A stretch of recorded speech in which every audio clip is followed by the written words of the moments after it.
This is Dan Schneider on this Dan Schneider video interview. The subject is actors on acting. Matt Riedy is the man before you, and I will be talking about the art of acting and his career in just a moment.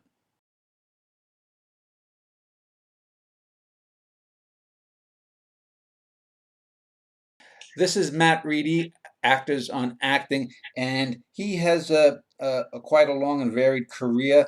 But as I usually like to do, I'd like to turn over the first few minutes to let the person introduce themselves. So, Matt, if you could give a little bit of a background about who you are, where you grew up, were you from an artistic family, how did you get into acting, and that sort of thing.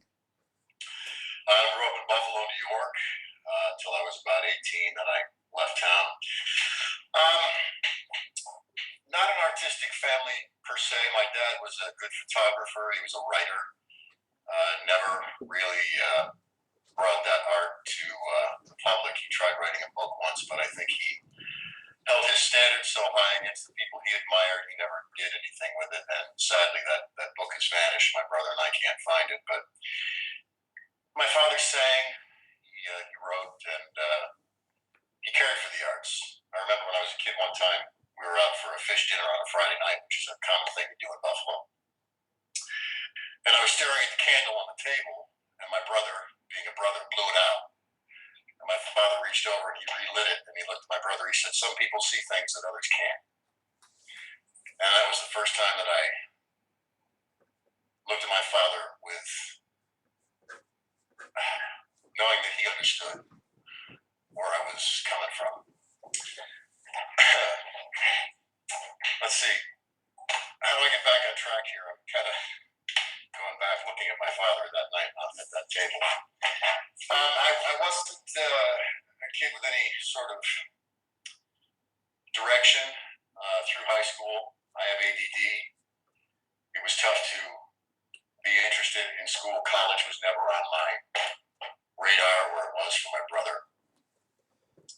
And worked a couple of odd jobs in a factory, driving a forklift, worked in a couple of stores selling clothes, and it was one of my mother's friends. I answered the phone one day, and she said to my mom, "Your son has a nice voice, he should be on the radio." And something clicked, and I thought, I could do that, I like that. So I started researching it. Decided that I was going to go to a community college and raise my basic grades, and then get into a college and study broadcasting. And 6 years later, I'd go out and try to get a job on the radio. And I went to a community college, and I got on the radio club, and I got to do a 1-hour show a couple times a week. And I think my third or fourth show, a guy who was working in the library there, David Kahn, who used to be on the radio in Buffalo at the first progressive station, WPHD, and was also a record promoter for Warner Brothers. He heard me on my radio show, pulled me into his office, and he said, "What are you doing? What are you thinking about?" And I told him I was kind of copying the format of the rock station in town that was called QFM 97, and he was very good friends and used to work with the program director there, John McGann, and created an introduction for us. I went in and met with John, and not knowing anything really about radio, I forgot to bring an air check, and he got a big smile out of that and sent me back, and I did an air check and came back with him and met with him again. And I want to say a week or two later, I had a job. So I had a 6-year plan that came to fruition in 6 weeks. I went on to do weekend work at that station and was fascinated with the production aspect, the commercials being made and such. And I would go hang out with the production director in the afternoon at about 5, 6 o'clock when he still had a stack of dubs that had to be done. I said, "Go on, I'll do them." And I would stay in the studio and play until midnight, 1 o'clock in the morning, and I do that at least a few times a week. And sometime later, about a year later, they made me the production director.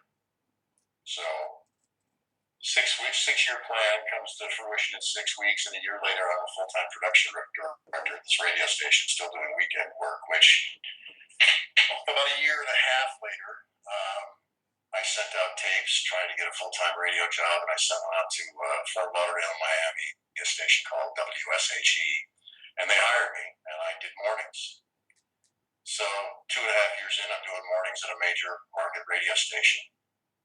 Stayed there a couple of years, moved to San Francisco to KSAN, which was the first underground rock station in the country. They hired me for mornings as well, but I was very intimidated by the prospect of this being 21 years old. It only lasted 6 months because I gave up the knowledge that I had gained to get there and looked at all these other people like they must all know more than me and sort of acquiesced to their talent and energy and power. And I started flailing in the wind and lost myself. Well, let me just ask you, Matt, was this, say, a flower power era, late 60s, early 70s? Oh, this is, I'm 58 now. This was 1979. Oh, okay. So, Yeah, 1979. okay. And when I got fired there, luckily I had a job offer waiting for me up in Seattle at a station called KZOK. I went up there, worked there for a couple of years, got another job across town doing mornings at a different radio station. So now I'm 10 years in to this career, and I'm wondering what's next. So I called my boss one day and I said, I'm going to leave and decide what's next for me. When I left that full-time morning show, I went across town to an AM station called KJR that I was doing part-time. Eventually they hired me full-time as well. While I was there, I decided that I wanted to try stand-up comedy. I was looking at it one day and I thought, I could do that.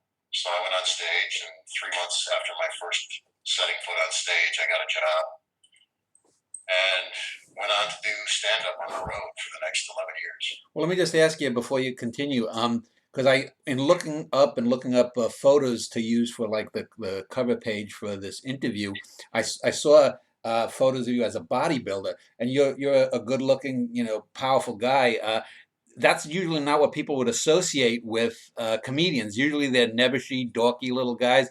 If you get a guy who's a big hulking guy, it's sort of against the grain. How are you received? Did people think you were, did bookers take you seriously as a comic? Yeah, because you got a tape that you have to send out. They have to see you perform on stage. But yeah, I have kind of an austere look, and I would be checking into hotels, and many more times than once they would look at me and I'd say I'm one of the comics checking in, and the girl behind the desk would say, "You don't look funny." And she'd say, "Tell me a joke," and I'd say, "Give me $5." That would make her laugh, and we'd be on to the next subject. But yeah, I think sometimes my look went against me on stage, but I could get pretty goofy. I can get pretty goofy, and I had a lot of fun with it. And some success. I was never great. It wasn't going to be my full-time career. Well, were you a bodybuilding competition when you were younger? Because I've seen some photos of you. You look pretty buff. I mean, this would have been it looks like it would have been the era of Pumping Iron and Schwarzenegger. Was that what got you into it? What year was that? That was 77, I believe. Well, 15 years ago. I wasn't back then. No, I discovered bodybuilding in Seattle around 1998, 1997. I just put a new focus on working out. I'd worked out my whole life, but took it to a new level. The owner of my gym in Seattle, Gold's Gym, was an international bodybuilder, and one day he walked over to me and he said, "Have you ever thought about doing these natural bodybuilding shows?" And it never occurred to me because I was a fat kid, didn't have a good body image, and I didn't know about the natural bodybuilding world. I thought it was all Arnold, Yeah. Those photos you saw, I was competing at 188 pounds, 3% body fat. But I remember going to this first show, and my brother had come in to hang out with me and help put on the oil that you have to put on before a show. And he looked around at all the competitors and he whispered in my ear, he said, "You belong here," which really helped. That first contest, there were 7 guys in the 40-plus category. I came in 4th, and the guys who came 5th, 6th, and 7th, well, they hadn't really put their donuts down. I looked at the guy who won, and I thought, all right, that's what I got to do. And I came back 3 years later, and I beat him to win the contest. And every contest test, I did that after that, which there were three more. That guy always came in one spot behind me. In the natural bodybuilding shows, occasionally a guy would beat me who had bigger legs. I just didn't have that. And then I did a steroid show, and there were 20 guys in the category. I came in 11th, and the guy that I had set out to beat originally came in 12th. Huh.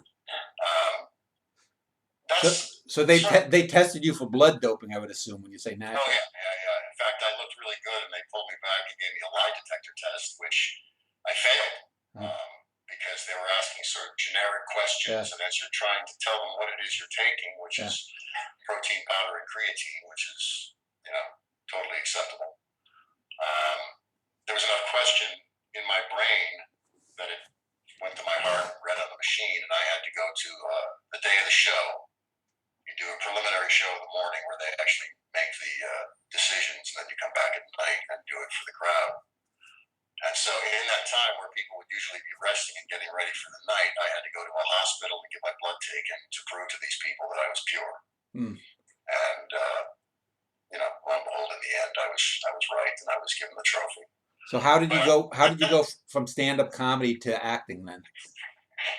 Well, what I'd like to say is that I've set about a pattern for myself in my life that I'm kind of proud of. That I set out my goal. My goal was to get on the radio, be a DJ. I did it. I found out how to do it. I studied hard. I worked hard. I spent a lot of free time in my own hours trying to get my hands on it, get my mind wrapped around it, and do it well. And then I decided I wanted to do stand-up, which, I headlined some rooms. I middled for bigger acts like Bobby Slate and Paul Poundstone. And then I decided that I wanted to try bodybuilding. So I went about studying that, and I succeeded. And then I decided one day I want to be an actor. And probably when you put things out in the universe like that, people pick up on it.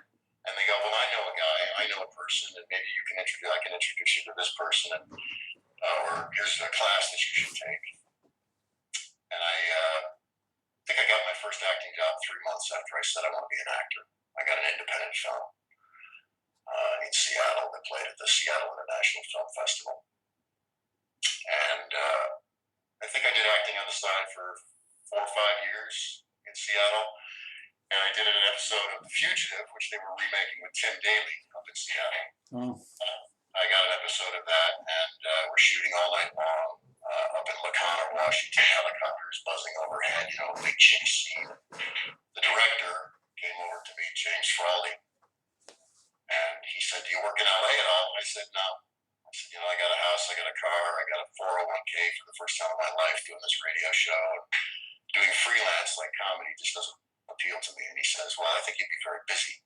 And that stuck in my brain for a couple of years. And I had grown tired of radio and wanted something new and thought I'm going to give it a shot. So I came to LA and gave myself a pocket full of money to play with for a year. And I thought if I burn through that, I'm done. I'll go back. But things started to happen. And eventually, maybe a year or two later, I ran into that director as I was auditioning for private practice. He was directing Grey's Anatomy that week, and I heard his name, and I asked if I could see him. And he came out, and I started to recall that story. I said, "I don't know if you remember Seattle, 3 o'clock in the morning, and you said this to me." And he goes, "I remember." And I said, "I wanted to tell you thank you because it's been very good." The next week, I went into audition for Dirty Sexy Money, and the door opens, and there's that director in the chair. We both went, "Hey!" And he gave me that job. So it was a great full circle moment. So you said about having goals and discipline. Certainly you need to be disciplined to be a bodybuilder. How has that served you well as an actor? Discipline? Yeah. That's it. Just knowing that you've got to keep your nose to the grindstone and always learn. Keep your ears and eyes open. I think that's the theme I was trying to bring up with all the steps in my life is discipline, focus. Dig in behind the facade that people see and find out what's going on behind so that you can do it well. And I've always had that kind of focus. When there's something something that I want to do, that I love to do, get out of my way. Now, with your, I've got IMDb page up, and we'll go through some of those credits that you've done later on. But did you ever do stage acting, or is that something that you've yet to do? I did one play here about 6, 7 years ago, a new playwrights festival, and theater is wonderful. It's beautiful. It's a wonderful exercise, and an opportunity to work every single night on your craft. I wasn't crazy about doing theater because it reminded me a bit of stand-up. Yeah. The every night performing till who knows how late, and then I would be up till 3, 4, 5 o'clock in the morning after a performance. So it wasn't something that I really wanted to pursue theater so much. I wanted to do on camera, be it movies, TV, commercials. I respect theater a great deal, but I think I wore myself out doing stand-up. Yeah. Commercials. Have you done many commercials? Yeah, probably 25 in my career. Trying to recall exactly. I did a Discover Card commercial, ran for a couple of years here. I've got an AARP spot running right now.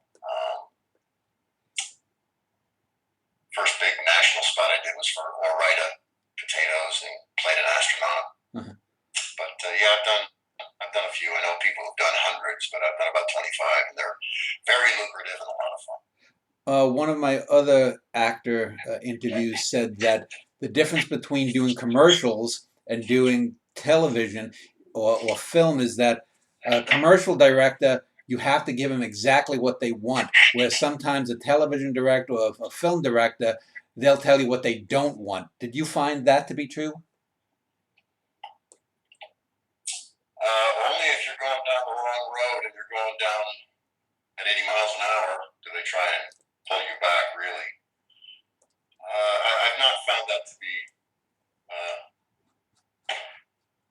true in one form and not true in the other.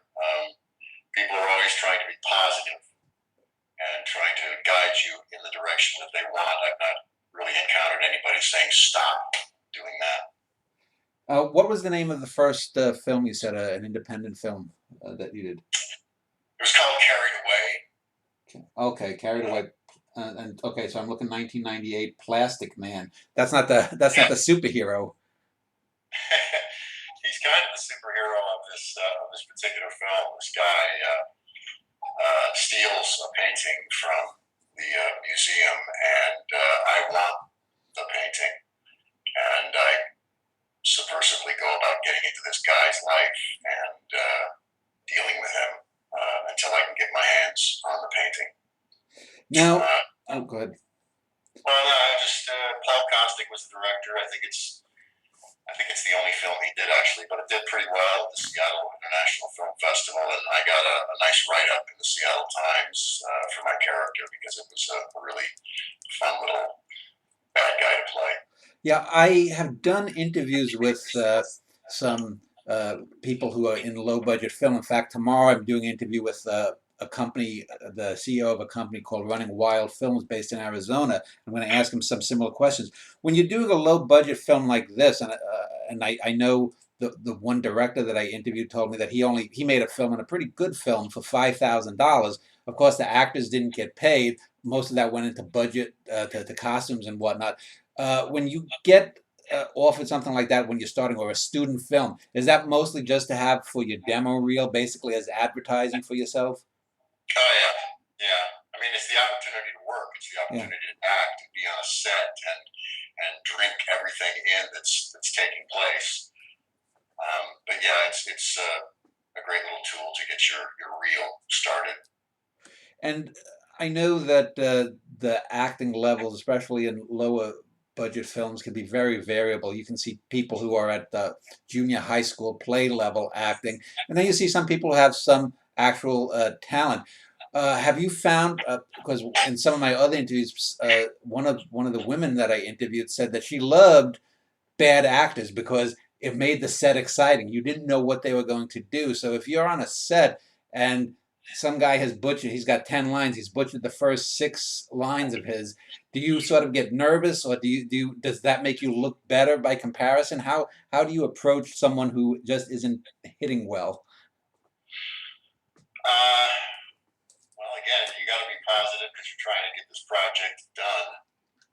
That film, I was very, very green, so I wasn't looking at anybody with any sort of um, judgmental eye. I was just part of the process, and we had a pretty good group on that film. On Carried Away. Uh, there was something I did. I won't tell you when or where or who it was, but there was somebody I worked with who you would think was they were an experienced actor, and you would think that things are going to be okay, but the person didn't know their lines. They didn't have them down well, so they were kind of hunting and poking for the words as they were trying to get through a scene. That makes your heart race Yeah. as you're expecting this person to step up and hit a home run. And it's up to the director. It's up to the director to harness that person and get them moving in the right direction. But it does make your heart race a little bit because you want to create something good and you want to get the day in. I see that you've done voice acting. I would assume that's for cartoons, or is that dubbing and cartoons? Which of the two, if you've done both, is easier, trying to sync your voice up? Because I think someone else told me that uh, they do the voice first, and then the cartoonists or the animators will then try to accommodate, the lip movement to what's recorded. Yeah, I haven't done animation, so No? I don't know. I've done ADR for films, trying to match my mouth for the dialogue because maybe that day somebody bumped into the microphone or something. But most of my voice work is commercial voice work. Okay, voiceovers. Yeah, I got the series of ads on the air right now for milk. I've got 4 spots running. That it's just it's not me on camera, but just my voice. So yeah, it's mostly commercial work for me. How do you? A little bit of I do some video games as well. Yeah, I was seeing that. So that would be, I guess, considered animation then, right? I mean, if you're playing some monster from some planet who's battling the USS Enterprise or whatever, uh, I would think that's similar to animation, that you would have to, they'd have to sync things up. I mean, I don't play video games, but Well, you've got now these days the motion capture, so you're wearing these motion oh, capture okay, suits, and you've got little dots all over your face and body, so that the hundreds of cameras they've got all over the ceiling in this warehouse can pick up your every body movement. And in the last couple of cases, the last couple of games I've done, it's actually me. I did a Call of Duty a couple of years ago that oh, okay. starred Kevin Spacey, and I got to do a scene with Kevin Spacey, so that was nice. My actual face in this video game working with Kevin Spacey, so it's happening live on stage. Your voice is being picked up right there. Sometimes they do have you come in and fix it a little bit in ADR. Okay, so have video games displaced, say, animation? Because when I was a kid growing up in the '70s, Saturday morning cartoons were all the rage, and then the Cartoon Network came along. So is more of the voice work that you do for video games, as they've exploded in popularity then? Yeah, for me now, I mean, I've got friends who do lots of animation, and it's it's a tough group to get into. It's very competitive. It's lucrative. It's a lot of fun to do. I think directors find people they like to work with, and because it's animation, oftentimes the face is not represented, so they can reuse them over and over again. And these people have amazing voice instruments, being able to create all kinds of characters. I mean, I like to play with that as well. I haven't really been given the opportunity much, but yeah, it's a little world unto itself. It's tough to crack into animation. The video games are, they're so prolific now. There's so many of them being produced at all times and very secretive. I mean, the most secretive aspect of show business that I've ever been involved with. You don't say a word about this being involved in it until it comes out, and then you're allowed to say something because it's a very competitive world. And I don't think the writers want other gamers to get a heads up and somehow steal their idea, right? Well, um, Is let me that just did that answer your question? yeah. Well, let me just ask about video games because, as I said, I've never played video games, but I would assume since there are a lot of permutations, if someone is playing a video game, how many hours of acting is it? Is it do you have to do like 7 or 8 hours worth of acting for like if the character goes left or goes right or gets blown up in a bomb or takes on this monster or that monster? I mean, I would think it's a lot of it's almost I would think as much as a feature film. Yes, it is. But you get it done pretty quickly on stage. You've rehearsed. You've come in. Hmm. Everybody's been blocked. Everybody knows their lines. Usually, it's 2 or 3 takes on a video game. Hmm. Um, Television can be 10 takes Yeah. depending on how many angles they're trying to get. But because of video game having cameras everywhere, every angle is caught at once instead of having to do coverage, right? Yeah. And movies, that's a whole different animal. You can spend a whole day doing one scene just because of the coverage and the depth of the material you're trying to get on tape or on film. Well, So, it's interesting because one of the reasons I'm doing these series of interviews is because not only to get to the individual person as an actor and put their feelings on the art, but also as a behind the scenes for younger actors who might want to get an idea of what this or that is in store. Let me ask you about the acting unions here because when you're talking games, I would assume since you are on some network shows and cable shows that you're part of SAG and AFTRA and were you a member of the Radio's Actor Union, or is that separate from SAG-AFTRA? I don't know about a radio actors union. Hmm. I got into SAG with my first commercial, a voiceover actually for a McDonald's commercial Okay. so many years ago. It's got to be 25 years ago. So the radio stuff was non-union then. As a DJ, you're not in a union. There are union stations. I was part of AFTRA, Okay. and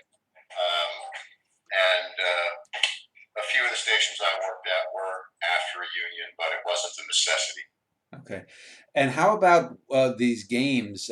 Because they're made by, I guess, Sony or Sega. I don't know the big names. Do they sign on to the same kind of actor contracts that are standard in film and television?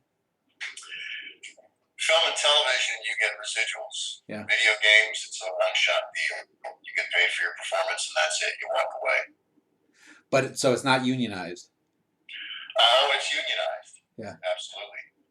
It's definitely SAG, Uh-huh. but yeah, the payment structure is very different. You walk in, you do your job, and if you're there for a week or two, fantastic. But working on a film for like I did The Judge, and I worked on that for a couple of months back in the Boston area a few years ago, and you get some nice residual checks from that and from television shows. I still get actors laugh at the fact that we wish we could fix this because you'll get a check for a penny. Yeah. And you think, you spent 80 cents to send me a penny. Why would you do that? You never know when you open your SAG residual checks whether it's going to be a penny or if it's going to be a nice healthy day. But that's always fun to have that residual income coming in. Now, since you got started late in acting, have you done lead roles in some of the lesser films, or are you considered a character actor? That dreaded term. Are you usually the secondary cop behind the hero? Are you bad guy number three usually in the roles? Or do you generally have or have you done in maybe some independent films been the hero? Yeah, in the smaller films, of course, they're not going to get Kevin Spacey. Pardon me. So actually, Carried Away was considered a lead role right out of the gate, and then I did another film after that. But I was not one of the lead roles. I was kind of secondary, but I was how do I say it? I was very involved. I had a lot of screen time on this other film called Lover's Lane, which I wanted to bring up because of watching people that do small films like that and then what they become. Lover's Lane was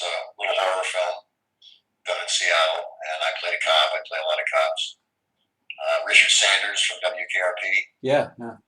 in Cincinnati. He played my brother, and he ended up being the bad guy we were after, the guy with a hook on his head who was killing people. But Claire Coffey, Oh, yeah. no, not Claire,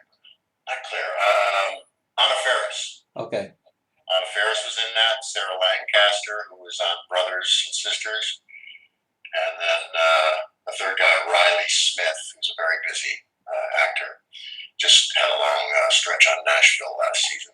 But some pretty big names. Now we're working in this little tiny film for a chance to have a lead role and kind of stretch a little bit. But now, yeah, I'm the guest star. You come into town and you're hoping to get co-star work, and that person could be somebody who just says he went that way. Mm. And then you get to be, you work your way up to a guest star, which you have 2 or 3 scenes, which help the arc of the story. And then you're always striving to move up, so you're hoping to be that, cast in a sitcom or a drama or something where you have more of a lead involved role. When you have a major role, do you feel more pressure for the film to succeed, or if you're in a television show for the role, the pilot, if you've done some pilots to succeed, or is it, well, I'm going to do this because I've watched a lot of the interviews with the Academy, the TV legend stuff, and for example, the people on Gilligan's Island or the Brady Bunch or any of these sitcoms, Mary Tyler Moore, they think, well, I'm going to go in if it goes, gets picked up for 13 shows. That's a great paycheck. But some will go in and then they get on a hit show and that they didn't really want to get on. Do you feel any kind of extra burden when you're in a higher position, or is it I go in, do the job, whether it's one line or 100? Yeah, one line or 100, it's the same commitment. I mean, you don't want to look like an idiot. You want to serve the project well, and you want to do good work. So I've given all of my attention to anything that I've done, including He Went That Way. How about have you done? You said you've played a lot of cops. So have you done mostly action films? And when you do them, do you do most of the stuff yourself, other than dangerous stunts? If you're shot, do you wear the pellets that explode? Or In NCIS, I think I had to wear some, what do you call them, the bullets that, yeah, gosh, I can't think of the term. It's early, Dan. yeah. I almost had it. I know what you mean, but No, I've done it maybe once or twice. What was your question again? have you predominated in action films, since you said you play cops a lot? I wouldn't say no. I play a lot of cops, lawyers, businessmen, people in charge. Trying to look at my IMDb here, and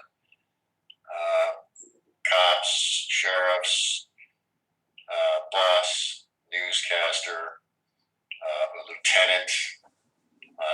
There's a doctor in a movie called The Green Story. Generally, guys in charge. I get that a lot. I had mentioned the dread character actor word, another word that I don't find that a dreaded word at all. I think it's a wonderful, fun word. Oh, yeah. If you're a beautiful human being and you're a great actor and you're going to be that lead person, good for you. I'm quite content to be the guy who's next to you.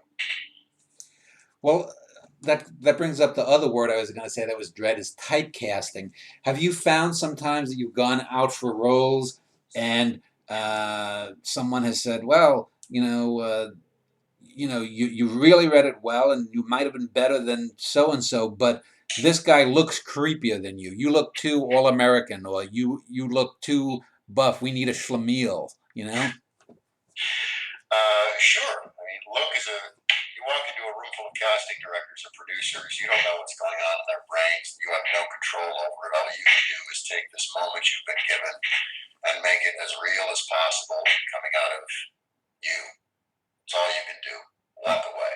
But I've heard stories from people inside the room where look has definitely come into play for someone in the room and been an issue, and you don't get the job because of that. And that's fine. They're trying to create a look. It's their story to tell, and if you fit in perfectly for them, great. If you don't, then move on to the next. I remember doing an audition for Mad Men, And Matt Weiner, who's a wonderful guy, and everybody, all my friends would kill to get a part on the show. He brought me in probably 5 or 6 times for parts. And I remember right before I got cast, I went in for a tow truck driver when Don's wife breaks down, and I was doing it, and I did it 3, 4 times, and I looked at Matt, and I went, not so much. And he goes, yeah, not so much. I walked away, I went and I played golf. Next week, he brought me in to play the head of Mohawk Airlines, and I just felt really at home with this particular part, and I came in and delivered the audition, and Matt Weiner was sitting right here. When I got done, I looked over at him, and he said, wow. And I had that job before I got home because I delivered it well, and I looked the part. Everything fit. I did NCIS New Orleans, and it's always my habit to walk over to the director and say thanks for the job. And the guy kind of looked at me puzzled, and he just went, you were the guy. So you have to fit into all the criteria that makes it perfect for them, and I'm fine with that. Yeah, I remember the Mad Men episode was the one that I first recall seeing you in, that stuck in my mind. But that brings up my segue question, because now I've done a few people interviewed, and some of the actors are very much looking at acting as an art, that they are there to express something, and some of them may have had their moments where they were frustrated with a director or the way a character was going or the way something was written if they were in a television series. Others, more of some of the character actors that I've interviewed are just, well, I go in, if I just have to give a sneering look at someone, I do the job and whatnot.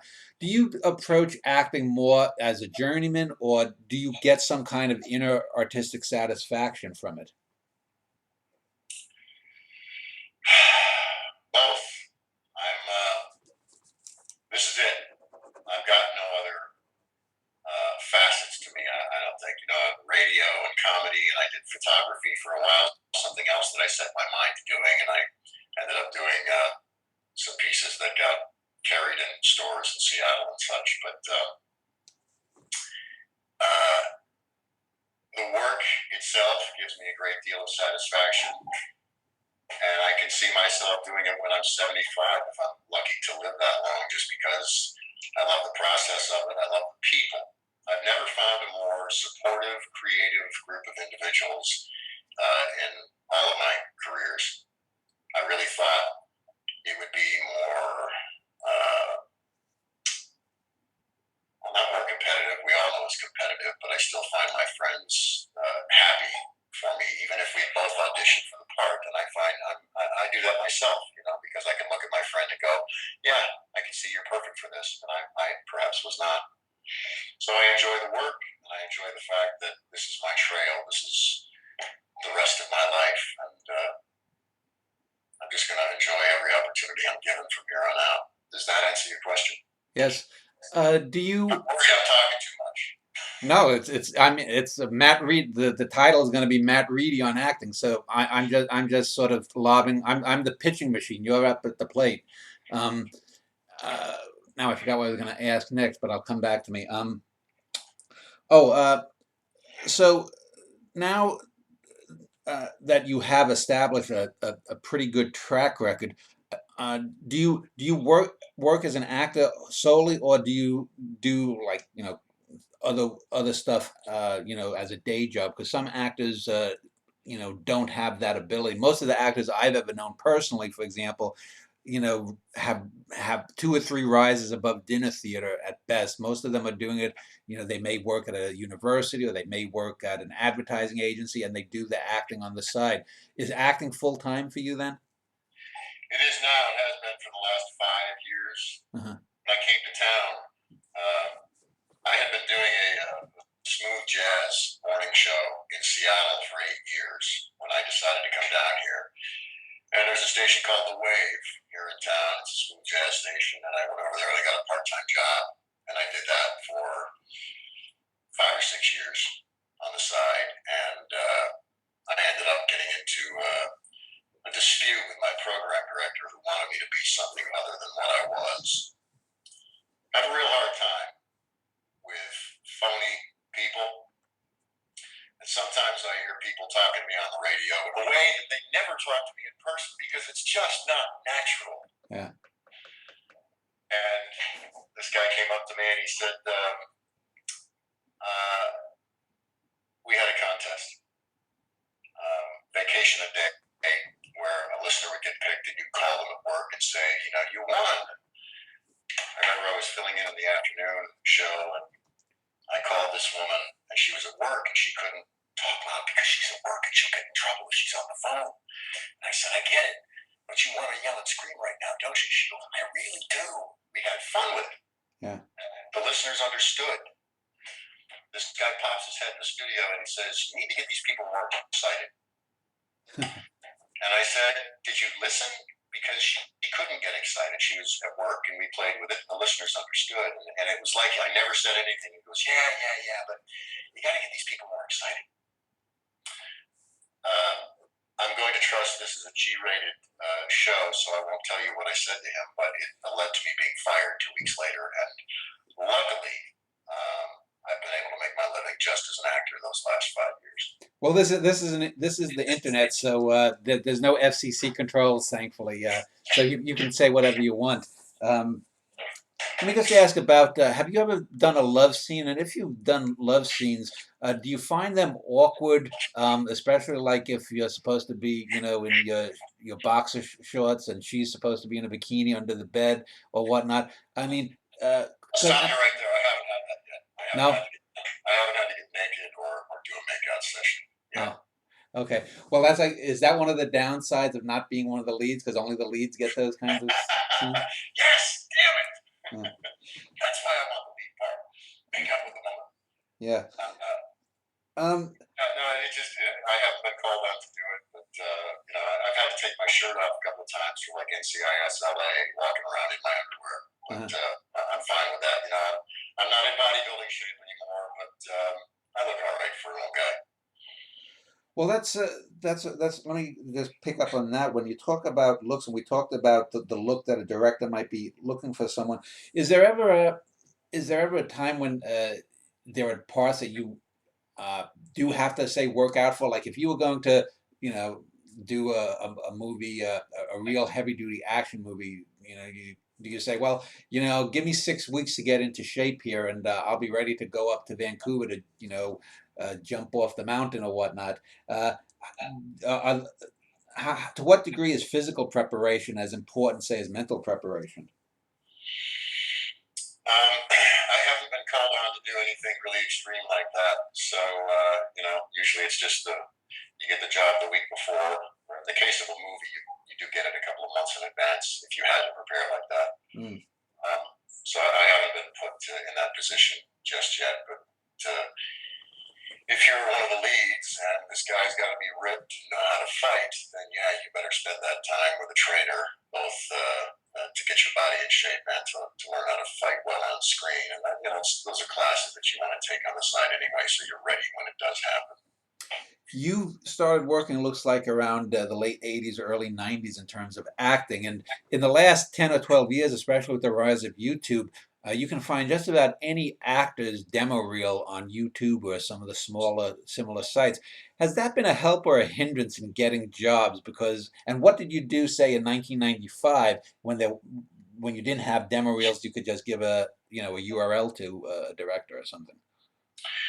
Well, in 95, yeah, it was headshots. And your agent would send over a physical headshot along with the submission.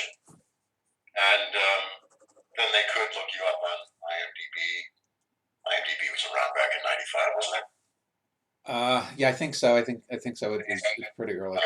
So, and as I understand it, they would get maybe 300 submissions for a part, having the physical headshot sent over. Now, with everything on the internet, casting directors can get as many as 5,000-6,000 submissions, and of course, they're not going to be able to look at every single one. They make an effort to look at as many as they can, but the odds of getting in the room have increased greatly. That's interesting. How about are there any material that you would find objectionable to do? One of the people I've interviewed said he doesn't want to do the role of a pedophile, and he said he's also now runs a theater up in Canada, and said that he's sometimes had actors who was very religious who didn't want to do certain parts because of violence or sex in it. Is there anything that's sort of off limits for you? If you were to, they said you'd be perfect as a serial killer who has to, eat young Christian babies or something. Would that be, would that be like something you would say? Well, I haven't run into it yet. I no. haven't run into the part that I wouldn't do yet. So I can't say. Um, I'd have a hard time doing anything really racist.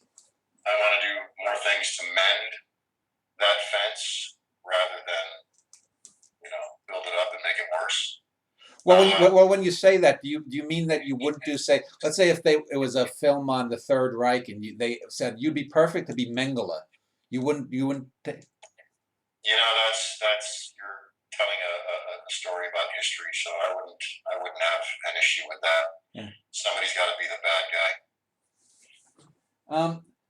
Let me just ask before we in the next segment, I want to go through some of your credits from the beginning to later. One of the more recent things that I've seen you in is I've watched General Hospital, the soap opera, for decades, and you had I guess, a several-month run there playing a doctor named Mays who was just recently killed off. What is the difference between working on a daytime set versus a nighttime television set, other than obviously there's more production that needs to get out? I would think it's more assembly line to a certain degree mentally. But is the acting, did the lines change quite often, or is it set in stone? Have you what is the difference between, say, doing Mad Men and doing, say, two episodes in a week on General Hospital? You really have to give soap opera actors a lot of credit because I wish I had a script. A script. This isn't a script, but it's you're going to get all these pages, right? Yeah. Know them tomorrow. You got to come in and you have to whip out 15, 20 pages, 50 pages in a day. I'm not the lead person, so I'm not there all the time. But the difference between soap opera and other weekly television shows, Mad Men or General Hospital, is how quick it goes. You get one take, maybe two. Yeah. And you're moving on, and everybody prepares for that. Everybody gets together beforehand in a common area, and you rehearse the lines, know your scenes, so that when they say action, you can get it done. And unless somebody falls down or makes a horrible verbal mistake, that's a take. But for things like Mad Men or any other weekly episodic, you might do a few pages a day. Because, again, with a soap opera, you've got probably 6 cameras all around catching all the angles at once. Whereas on most shows, you've got coverage from here, and then the coverage comes from behind you. So you have to do the scene several times for a long shot, a medium shot, a close-up shot. And so you're spending, a couple, 3 hours on a shot. Whereas in soaps, you've done it in 2 minutes. Now, you were a recurring actor on General Hospital. I know that the regular soap actors who are on contract, from what I'm told, because I sometimes go onto some websites, uh, chat rooms kind of thing, and from what I've heard is that the people who are on contract will get paid for, say, if they did, I don't, whatever they're paid monthly or something like that. If they did 10 episodes that month, they get paid per episode they appeared on. When you're doing recurring, do you get paid the same amount for an episode, whether you have 3 lines or 25 lines, or what is the basis that a recurring player gets paid? Yeah, it's a flat fee. So if you're hired for a day, if you say he went that way, or if you have a 5-page speech, you get paid the same, unless you're a big name. Yeah. You might get a few extra dollars, but it's all the same. So it's what you're working behind the scenes a day that you get paid. It's not, let's say you might work a day, but they'll split it up onto 3 shows. You don't get paid for 3 shows then. No, I believe you get paid for 3 shows. I just okay. Yeah, I went in recently, and we had to cover two shows in one day, and I was paid for two separate shows. Okay. So let me just ask a little bit about your approach to acting because you came to it late. So I would assume that you're not someone who, you know, is deeply into the method acting or to these sort of theories of acting. I would assume that you probably learn your lines, do it, and pretend, as a lot of actors say. Let me ask you about though your own personal method. Do you tend to sort of play the lines as straight as you can? Do you get told, well, give a sort of a sinister glint in your eye or something? And the reason I ask this, let me just back up a second, is I've often argued. My wife was just arguing with someone about Heath Ledger playing the Joker in the Batman movie some years ago that he won an award for. And I've argued with a lot of young people who think this is some fantastic performance. I said, well, you obviously have never watched foreign films. You don't understand great acting because I just recently rewatched the first Godfather, and Al Pacino as Michael Corleone is a hell of a lot scarier than Heath Ledger as a bad guy, a cartoonish over the top bad guy in Batman. That's great acting. Do you try to tend to play, underplay, play your role a little over the top, or right down the middle, or is it what the director says to do? What is your natural tendency, compared to what is expected of you or asked of you? It's the director's vision. You're trying to fulfill the director's vision of that person, of how they fit into the scene and move the story ahead. And it's about, I mean, since coming to LA, I've taken acting classes with seven or eight different people. So I do study. Um, it's very necessary. You can't come into this, willy nilly and just think that you can get in front of a camera and just start yapping. Um, so it's the director's vision, and hopefully within your life's experience, you have something to associate that with and bring that moment to life. You just want to make the moment as real as possible through the experiences that you've encountered that have created you as a person somehow. You can bring elements of your life into the character that you're trying to develop, whether it's an angry, negative person, or a happy, loving person, or someone who's sick and dying. You have to go back to your. And that's why I think it's helped me actually coming into acting at around the age of 40, whatever it was, 43, 42, is that I have life experience.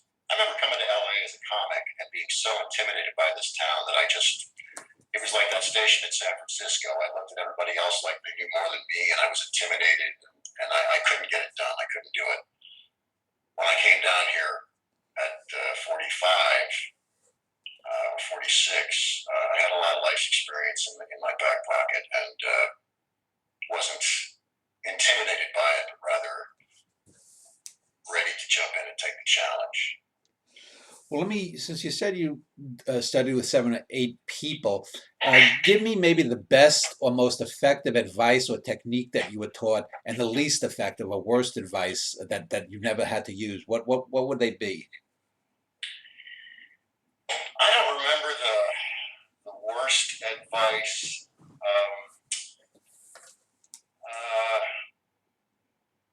I'm looking at something here online. I'm sorry, I'm looking at my own training just because I don't have it memorized. Everybody has their own methods of trying to help you get inside of yourself and feel free to express yourself. We all operate very guarded. Actors are not different. But you have to learn how to break down those walls and find the truth within yourself wherever it might take you. And then let that fly and let the camera capture it. I don't remember getting any bad acting advice from anyone. They all just had different methods who were trying to create and sharpen a different tool that you had to have in your box. Does that help? Yeah. Let me just finally end this first segment, and then we'll go on to some of your career highlights in the next segment. But let me just ask. You said that you came in your early 40s, basically, to acting, and then into LA. Have you found there to be a lot of ageism, because that's especially with women, that's often an issue. And I mentioned that you had it looks like you did another soap opera some years back too, a few episodes. And you were recently on General Hospital. Do you often find that a frustration with that all of television and film entertainment seems to be geared towards not just young adults, but obsessively for teenagers? Whereas you said you had life experience. To me, if you read the great works of literature, they are generally not about teenagers. They are about older people who've experienced anything. And yet, in film and television today, here in America at least, maybe it's different in Europe and Asia, but in America, people over 40 and especially over 50, it's almost as if, you know, their lives mean nothing anymore. There's nothing important, nothing interesting that can happen to people at that age. Whereas to me, that's where the real drama of life is. I'm 51, as I've aged, I would not want to go back to be 21. Yes, I wouldn't want a few of the creaks and hurts that I have. But other than that, it's so much more interesting to be in your 50s than to be in your 20s. Have you found that to be a problem in the industry? Well, like you said, mostly for women. I hear women talking about it all the time. And for some reason, older guys, silver-haired guys, are still going to be needed to play the judge and the executive and the general. Mm-hmm. So I've never found ageism to be an issue because people of my ilk, of my age, need to be represented, which I believe of women as well. I find it offensive. I mean, I know some really wonderful actresses in their late 40s and in 50s who are finding it hard to get jobs just because of that. I think the attention span that society has developed plays largely into getting away from, the heroes in the books where you had to sit down and physically spend time really finding out about these characters and the story. You look at a commercial from 1965 and you look at a commercial from today. In 1965, there's 2 or 3 shots, and you can have 50 shots in a 30-second commercial because everything chops and moves so fast because our attention spans have become that. So I think that plays into getting the younger audience, which is where a lot of the ratings are going to come from. Yeah. Because it is a business after all. But so no, I haven't experienced ageism, but I know it's a very real thing for women, and it's sad. Yeah, I know, because I've always said to young writers because I've got a popular website that is mostly art and writing based, and I've said character is plot. No one's going to give a damn about Ishmael if you don't get to know him over the course of Moby Dick. You're not going to care about Huckleberry Finn unless you get to know why that character does something. And when you have older actors, you can often get an actor that just has that look that can turn a story on a dime with a cutting look. Whereas if you have a 21-year-old hunky guy, it probably isn't going to have, as you say, that life experience. But anyway, I'm just beating a dead horse. In the next segment, let's go Actually, through. can I add something to that? Yeah, sure, go ahead. On the judge, Robert Duvall Yeah. is on trial, and Ken Howard is playing the judge overseeing this. Yeah. And there's a scene where Robert Duvall has to react to a piece of videotape that he's been shown in court.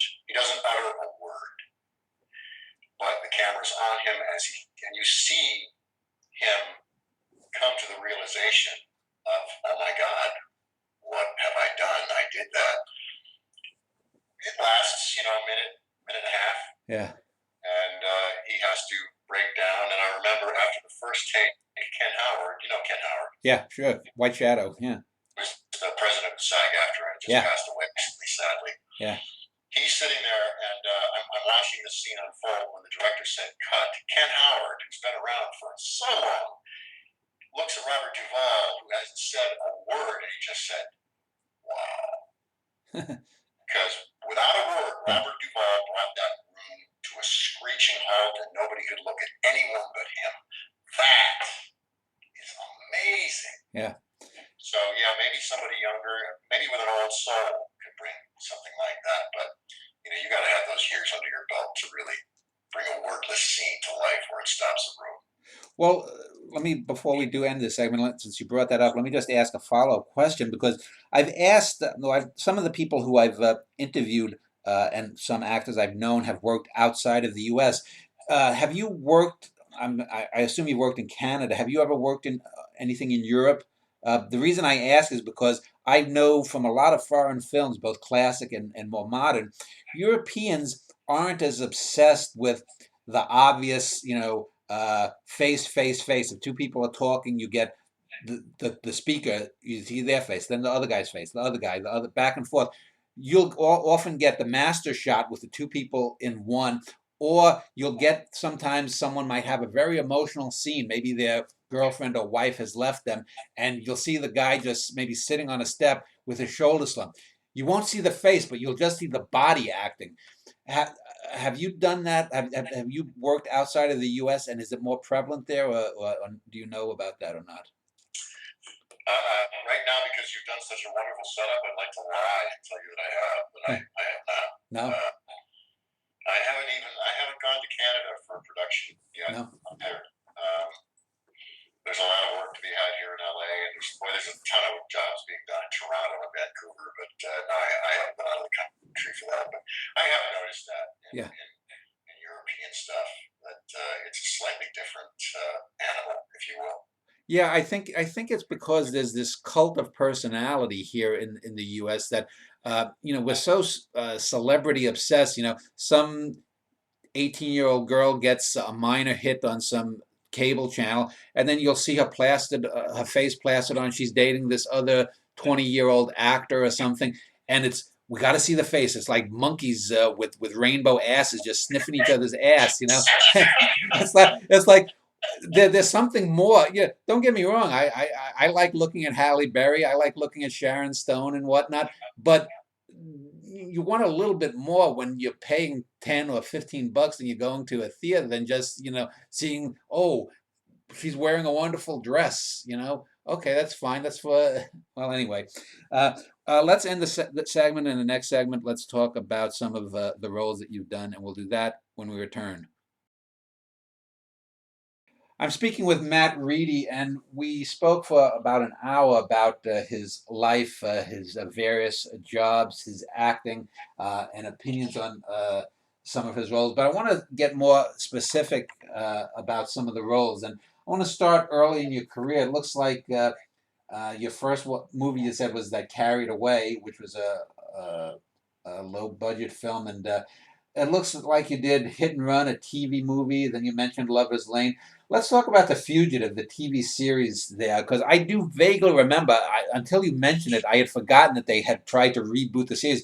Was that in the wake of the Harrison Ford films, and was that the impetus for that coming, onto television? Yeah, I don't want to say it's the first time it's happened, but you can see how prolific it is now. Yeah. They got a Lethal Weapon television show out now. A lot of people are bringing up because I imagine it's somehow easier depending on the licensing and ownership of things. It's easier to get some of that stuff made. I think that might have been one of the first. But yeah, it was trying to take a successful movie and see if they could get the television show to have legs and make a lot of money. Tim Daly was terrific in it. A lot of great actors in Seattle got a chance to be on the show. For me, it was a pretty good sized part for my first big network episodic. But it only lasted, what was it, 2 seasons, season and a half.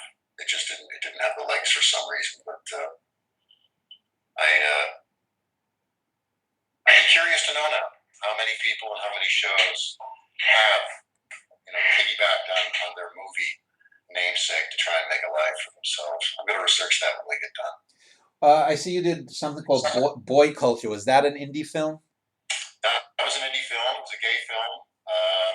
And I auditioned for that, and I got the part of some guy in the bar trying to pick up the lead character. Smaller part, but the film has done very well since on the festival circuit. something early on I was very happy to get because it gave me a chance to be on a movie set and learn more. Now I see then in '07 you did a series called Daybreak, and I know Boston Legal. That's with Shatner and uh, James Spader. Was Daybreak a pilot? I don't remember that show. Daybreak was I didn't do the pilot, but it was a one season show. It didn't stay on the air very long. Tate Diggs was the star, and I Okay. had a very very small peripheral part in that. But again, it's early on, and it's a chance to work with a lot of great people. So you jump at the chance. That was my he went that way moment. Mm. Then you did Delta Force. I get was that sort of like an aeroplane type movie, a low budget movie? It sounds like it. Delta Force wasn't so much low budget. It was a comedy that starred Larry the Cable Guy and Bill Engvall. Also, give me a second to pull it up. And of course, the computer's not responding now. Well, DJ Qualls was in it. It was a comedy. It wasn't a $50 million movie, but it was a good movie. 8.1 million, I think, to make that movie. But a comedy, a lot of fun. The one of the actors, oh God, I always Keith David. now you since you've done stand up comedy, do you prefer comedy? Are you more natural at home doing comedy in an actual sitcom type capacity, or in a comedy film, or do you prefer drama, or did you get the comedy out of your system? Um, I love it all.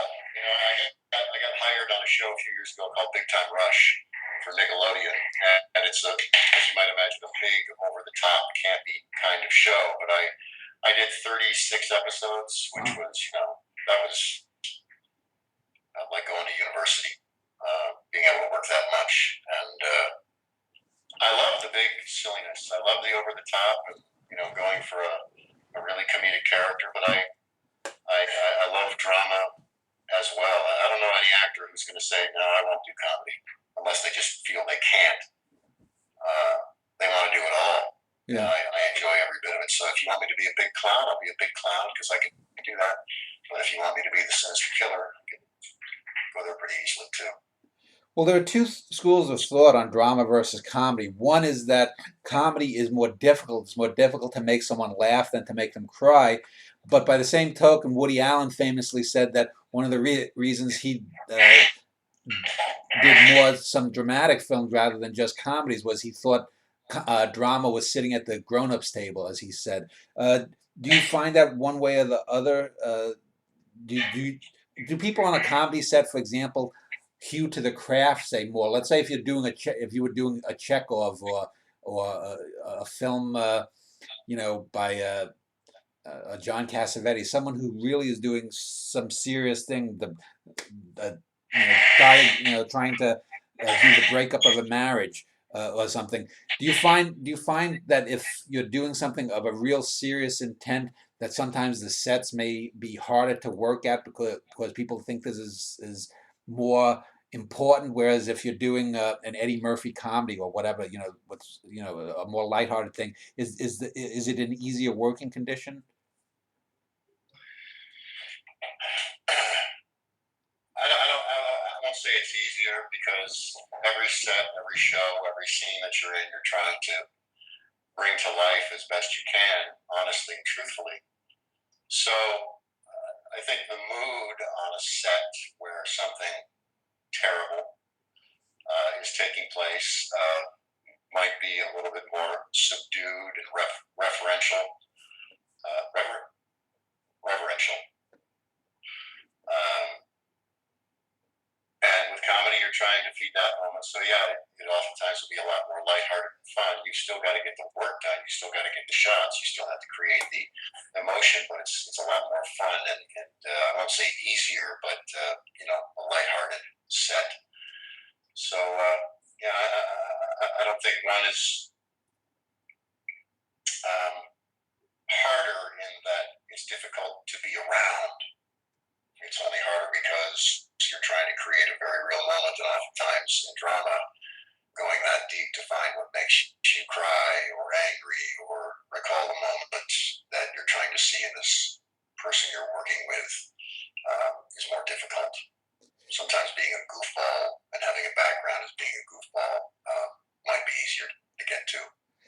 It looks like in '07 you did a show called Passions. Was that the soap opera on NBC?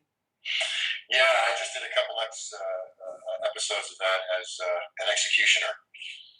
I believe I had I might have a black robe and some sort of hood that could have come from Roman times. It Ah, was kind of a comic little role. Again, sort of he went that way. speaking of comedies, it looks like you did Ugly Betty. Yes, an episode of Ugly Betty, which was great fun. One of the lead gals' mom was having a foursome with myself and my wife, and then her husband, and we got caught having this foursome. Great fun, great people, great set, great writing. Now I see that you mentioned NCIS, Criminal Minds. You did Las Vegas. That was the show that starred. James Caan. Yeah, It was James Caan and Josh Duhamel. yeah, Vanessa Marcel. Um, uh, well, James Caan. Let me just ask you, since I had mentioned The Godfather earlier, when you get to meet someone who has been in like some big, very historically important to the industry works like that, do you ever go in with a set of awe, or Yeah. was Caan someone like that said, "Hey, I'm Jimmy Caan, come up to you," and was he no big deal? Uh, I think, especially back then, it was one of my first shows that I got, if not the first, when I moved to town. And I have to go back to my comedy days. I was working at Caesar's Palace, and we were performing there at Bally's, and not Caesar's Palace, Bally. And James Caan and Nicolas Cage and Sarah Jessica Parker were filming Honeymoon in Vegas at that hotel. Yeah. So I went downstairs in the lobby one day to watch, and here there's got to be 3,000 people watching in a circle as they do this scene. And James Caan, in between takes, is just kind of scanning the crowd, looking around with that James Caan face. And he comes across me, gives me a second, then he goes past me, then he comes back to me and gives me a look from like 50 yards away, going, "The fuck are you looking at?" And I'm like, "What? Just 3,000 people, and you pick on me." Again, I think that has to do with my kind of austere face. Yeah. So years later, here I am on set with James Caan, and I told him the story, and he looks at me and goes, "I did that. I'm shocked." But yeah, you're remembering The Godfather, and all this stuff is kind of going through your mind, and you're working with a guy who's on fucking Mount Rushmore. Now that you said I can swear, it's probably gonna be a river. But you get past it. You try to get past it anyway. And he was cool. He was good to work with. It was fun to watch him. You watch actors who are sitting in their chairs waiting for the director to say, "Okay, let's go. We're ready for the next shot." And most actors go, "Great," and they're out of their chair. Well, on a set, they're going, "All right, here we go. Ready, speed, sound, and action." And James Caan is still sitting in his chair. And when he says action, and he's got to walk about 6 feet to his block, and he goes, and moves ever so slowly to his spot, but then delivers a great performance, of course. And that's what I found most comical about working with him was that, yeah, he's a real tough guy, but he was fun to watch with the years and experience brought to his behavior on stage, and that was I'm gonna take my time getting up there, but when I get up there, it's gonna be great. In 2008, it looks like that in his head, but that's what I saw in him. in 2008, it looks like you did a short called Empire. Was that a student film? Yeah. So what is it? What's it like when you do a student film versus, say, even a low budget film? Because a student film obviously isn't going to be unionized, so you don't get penalized if you do something like that, do you? No. Trying to think. It was under a union contract, but a very low budget union contract. I only do union work. Okay. So was this for like UCLA or USC student that was doing? I don't know what school he was at. films since. Real smart guy.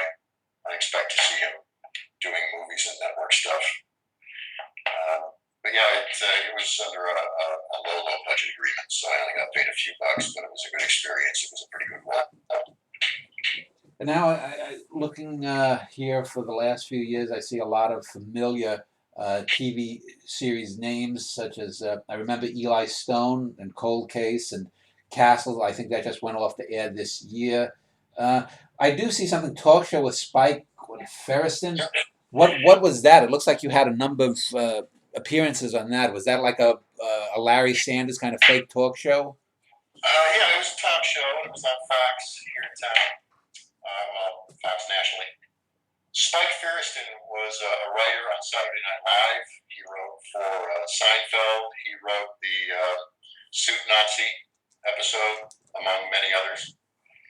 And he tried this talk show with Spike Feresten. I think it lasted 2-3 seasons. And he would bring me on to play in skits. So I got to do a bunch of stuff. I played a cowboy. I played a network executive. I can't recall, but that harkens back to doing comedy and loving to play and getting to just do some characters. And on a talk show like that, you're going to do something that's a little bigger, a little larger than life for the laugh. It's not so absolutely true to a stage character. You know what I mean? Yeah. I also see you did Young and the Restless. It looks like you had 2 runs on that, playing different characters. Yes, I remember I played a lawyer on one. I can't remember what the other one was. That was a few years back. It says Mr. Sullivan. It was. I don't remember it now. Yeah. I'm sorry to say, Dan. So was the General Hospital role, which was maybe 2 or 3 months, was that the longest stint that you had on a soap opera so far? Yes, I did the. What is it? It was Days of Our Lives, and I did. What does it say? 12 episodes of that. I only did 10 of General Hospital, but it was a meteor character. Yeah. I was more peripheral on the other one. And it was an offer, which was, you live for that. I mean, you work and you work and you work trying to get into rooms so you can get the part. You went that way, and then working your way up to a guest star where you have a few scenes in a show. And you're always auditioning and hoping for the best. And this casting director, Mark Teschner, had seen me in a casting workshop years before, and he said to me, "I'm looking for something for you." And really, a few years had gone by, and I was starting to wonder if maybe I shouldn't have my agent touch base with him and say hello to remind him. But then out of the blue came this offer to play Dr. Mays, and as I understand it, it was one episode. Yeah. And the executive producer, Frank, saw me as we were taping it, and he liked what I was doing. So subsequently, I got written into 9 more episodes. That was a gigantic gift. I mean, yeah. to be offered a part, it's just like pennies from heaven. Well, now let me just go off of that. Suppose in soap operas, your characters come back all the time, or just recently another character that they killed off several times had a twin brother come back. If you say could come, if they said, well, you did such a good job, even if it wasn't necessarily say a contract role, but let's say a contract role, would that be something that you would jump at, or is that something that, well, you want to be a free agent and do this? Do you get tied down if you're on a contract role on a soap opera? Well, sure you do, but you want to work. You want to. It depends on where you are in your life and your career and where you see it going. I would be very happy to take a contract role on General Hospital because you get to work a lot every day or many days. Yeah. And somewhere along the line, soap operas get maybe it's because the evil twin and stuff. I don't know. But if you watch these people act, and then you watch Scandal, or you watch some other, Castle, or some other late night network episodic, save the production of the music or the editing or the crossfades or something that you have the luxury of doing when you're only doing one show a week, save that stuff. The acting is on par. These are very good actors, making very real especially after spending so much time on set with them, watching them take in all this material, and then 20 minutes later, spit it back out and make it real. I mean, take 3 pages of a script, sit down, try and memorize it. Come back to me when you feel like you're comfortable. Yeah. It's going to be days, and I see a lot of these guys do it, in a matter of a few hours. One of the things that I've noticed, especially around soap opera actors, and I guess since I don't watch as much TV as I did when I was younger, I guess I can't say with any expertise, but you sometimes get people who are sort of obsessive fans, especially on these chat rooms, and they'll make up what's called fan fiction about characters. And I know they do that on Star Trek. They'll have Captain Picard or whatnot, have a whole alternate kind of universe for them. Have you ever had any issues with fans, or since you haven't necessarily been like the lead player in a primetime series, does that not affect you? Have you ever had rude fans or someone say, "Oh, I saw you on that episode of NCIS. You were a son of a bitch. I hope you drop dead." No, I haven't had to play Charles Manson yet, so I don't know what it's like to represent true evil on screen. I've just been blessed with, Big Time Rush. I was on there long enough that, kids up to 18 years old now will see me in airports and stuff, and they smile or they might want to take a picture. And then I'll have people recognize me sometimes from various other things, but no, I've never been the evil bad guy that's had to deal with people actually believing I'm not evil. What was Loner in 2009? Was that another small film, indie film? Yes, Loner is a film that a friend of mine helped produce and write, and offered me this part to play a general. It's a drama, but it's also got comedy, and it's actually kind of waiting for release right now. It's been seen by several people and playing some festivals, I believe, and they're looking for a home for it. But yeah, it was a lower budget project for a friend of mine that asked me to be in it, and I was proud to do it. I see, other than Mad Men, I see Sons of Anarchy, which is another cable show that's fairly popular.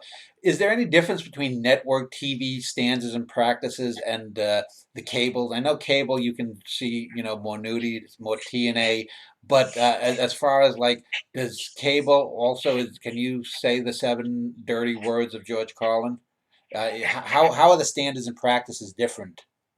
Well, FX these days, I think you can say things like, shit, damn it, the lighter side of blue language. On HBO, True Blood, you can say whatever you want. One of my lines in True Blood was, now I gotta call fucking line and tell them what a clusterfuck y'all got up here. Yeah. So there's that freedom on cable, but FX, it's pulled back just a little bit. Although they are blurring the lines lately. Have you seen some of the shows? I mean, between nudity and swearing, it's taken another level. Do you think that that's a good thing or a bad thing, or is it just what works for the particular script? Because oftentimes you get just that people who don't have any real creativity will often try to be badass by having excessive violence or excessive swearing or excessive sex just to titillate. Whereas sometimes by holding things back, there's a I just mentioned, for example, Star Trek with Captain Picard, Patrick Stewart, and I still remember a few episodes where he was so angry. But this was a syndicated show on a broadcast TV, not cable TV, and you could see, speaking of great actors, Patrick Stewart raging, and if this was real life, Picard would have been, f this, f that, no matter how progressive Star Trek was. But there was more effectiveness in the way he restrained himself.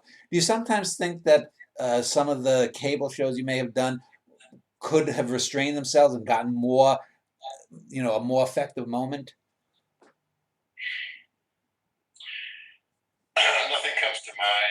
specifically, again, a director is trying to create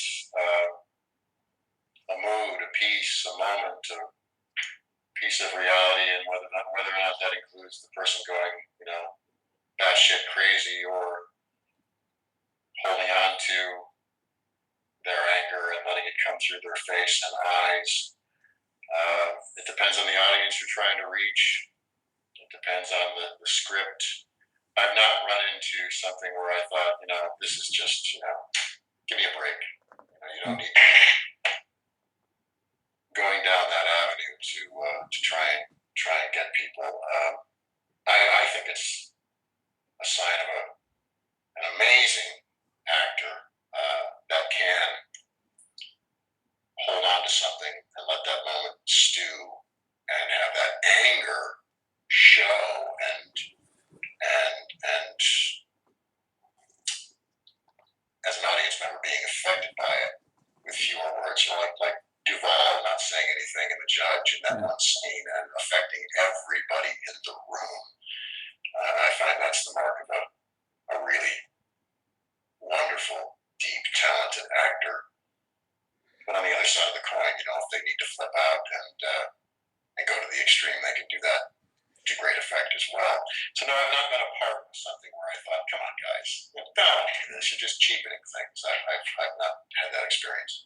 You mentioned the judge several times. I see that you played a Judge Randall in Frank versus God. Was that a small budget film as well?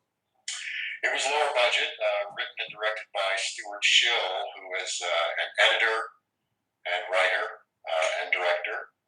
We worked together on Big Time Rush for 4 seasons. He was well aware of my work and offered me that role.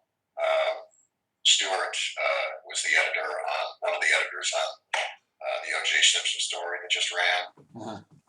Also, American Horror Story.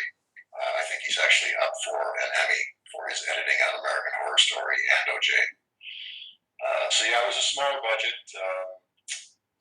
Ever Carradine, the Carradine family. Yeah. And Henry Ian Cusick, who is a really wonderful actor. What's he on right now? Is it called The 100? I don't have cable, so I can't answer that. He was also on Lost.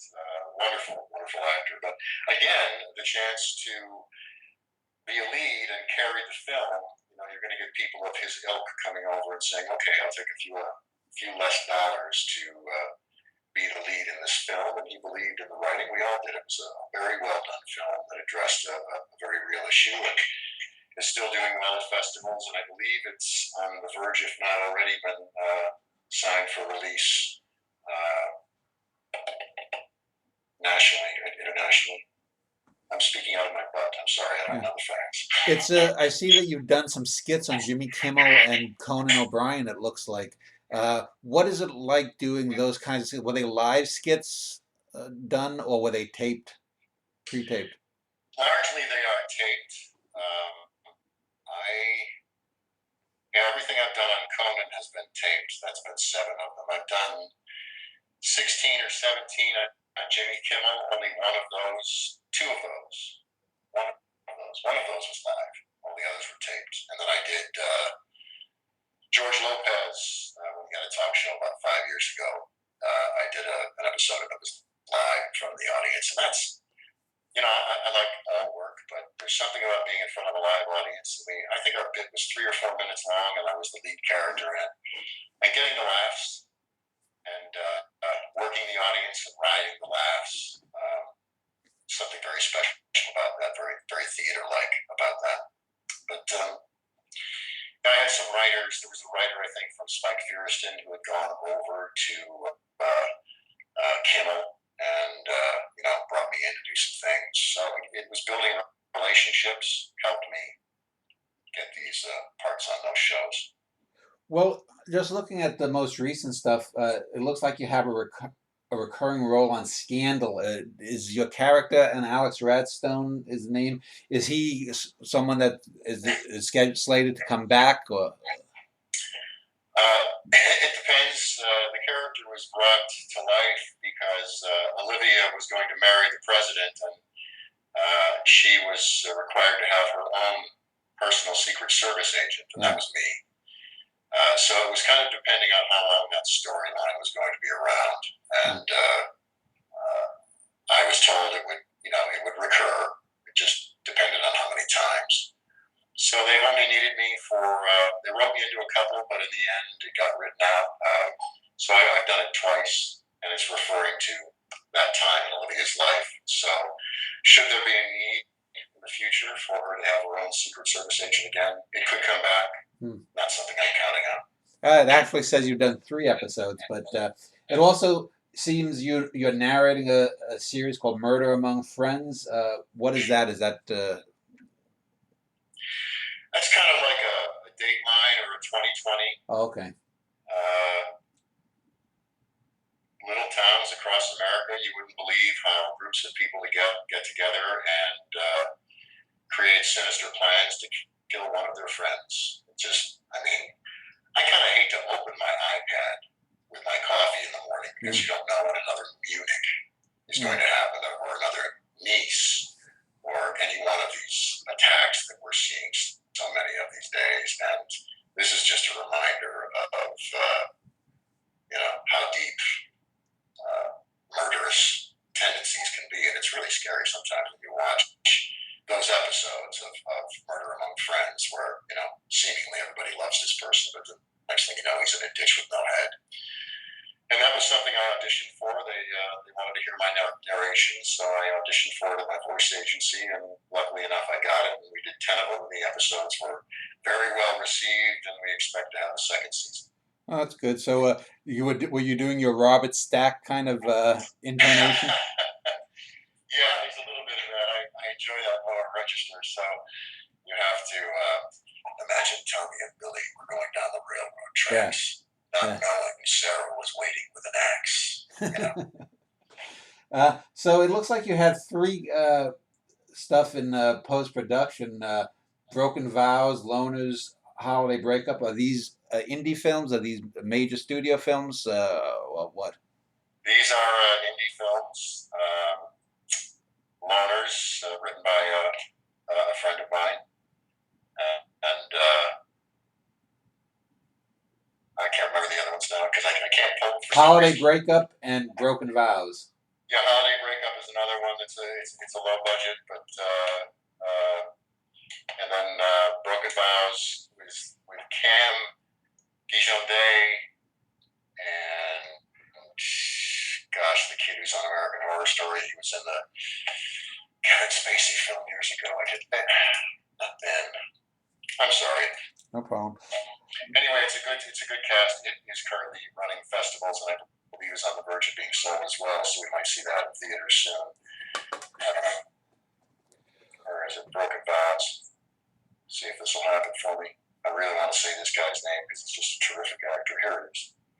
Wes Bentley. Oh, okay, yeah, from American Beauty, I think he was. Yeah, American Beauty, and Jamie Alexander, who's what's the woman with all the tattoos TV show that's on now. I know the name, I can't think of it, but let me just ask you, because I see on Broken Vows you play someone called Mr. Bloom, and that just brought to mind James Joyce and Leopold Bloom. Have you? It looks like you've done mostly modern contemporary stuff. Do you hope to one day maybe do a Chekhov or a Shakespeare or a Herman Melville type role? Is that something that you'd like to have at least 1 or 2 credits?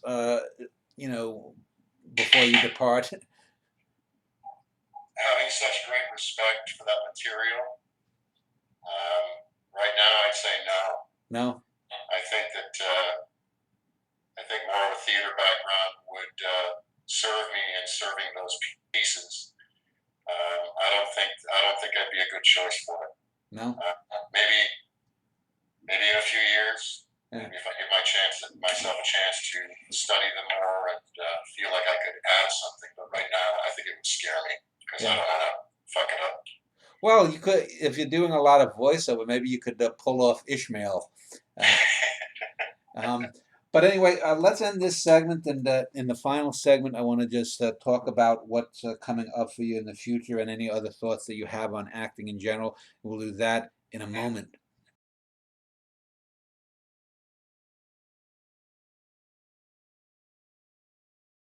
I had been speaking with an actor named Matt Riedy, talking about his career, talking about his opinions on the art of acting.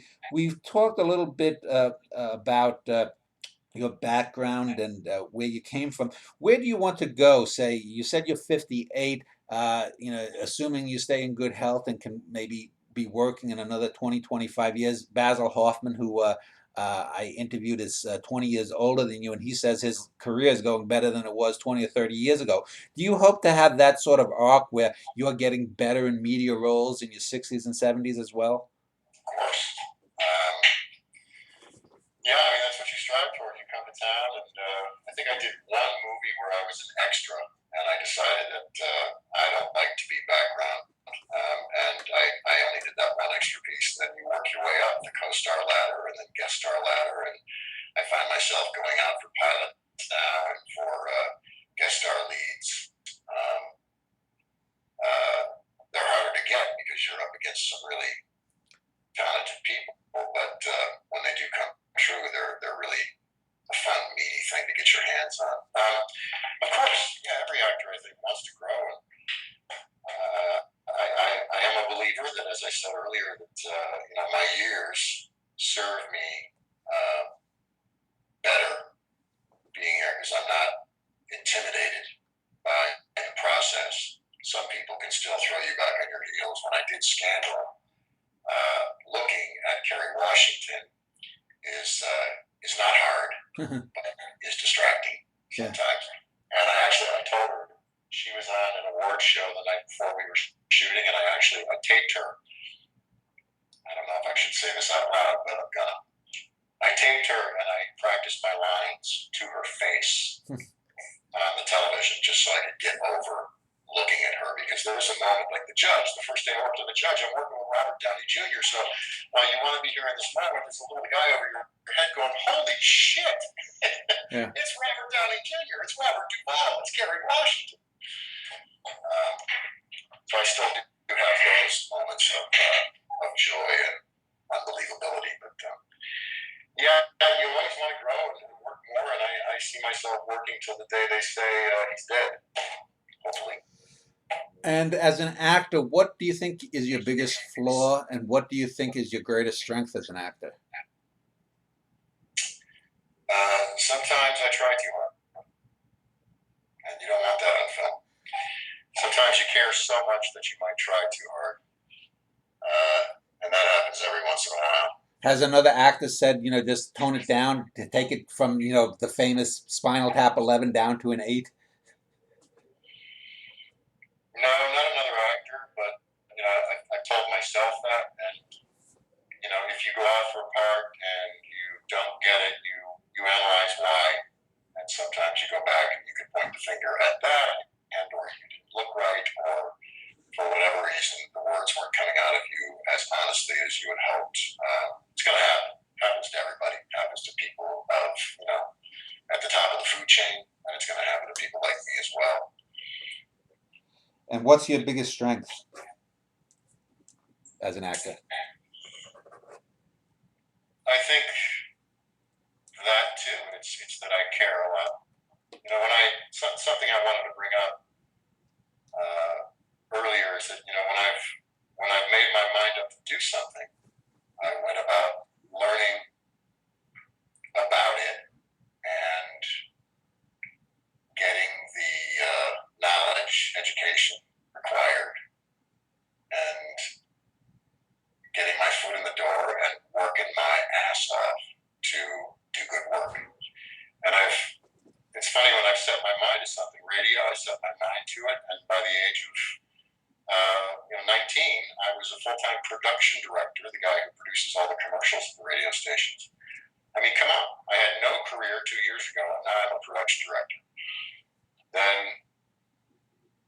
I moved up the food chain of radio like that. I did the same thing with, well, not so much with comedy because I was mediocre at it,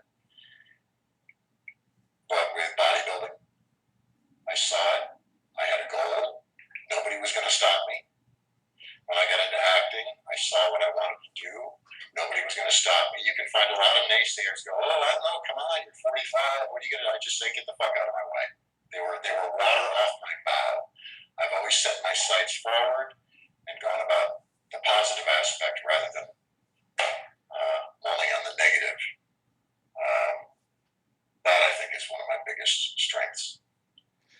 Post-production, we mentioned a few. You can do whatever you want, set your mind to it, and be true to finding out all the information you can about it. You can do anything you want.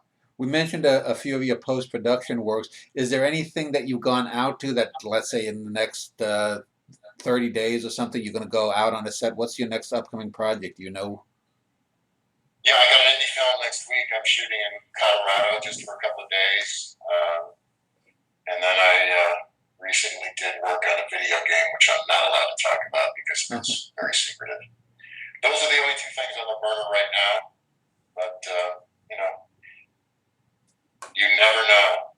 You wake up every day and you have your coffee and you go to the gym and you wait for the phone to ring and go out and do the audition and hope the next job comes. It's a real exercise in optimism. So just those two things coming up right now. Well, I want to thank you for taking a couple of hours to speak to me. Hopefully some younger people will also find it interesting, especially people wanting to get into acting.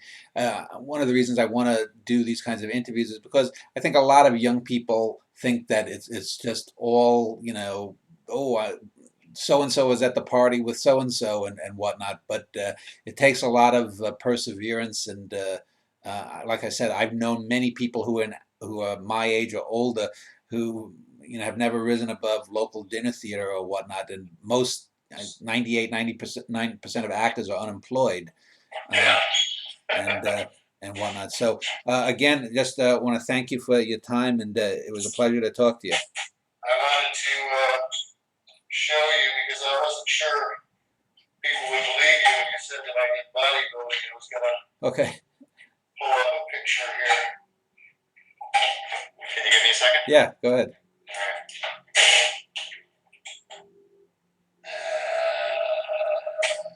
Where are you? Come on.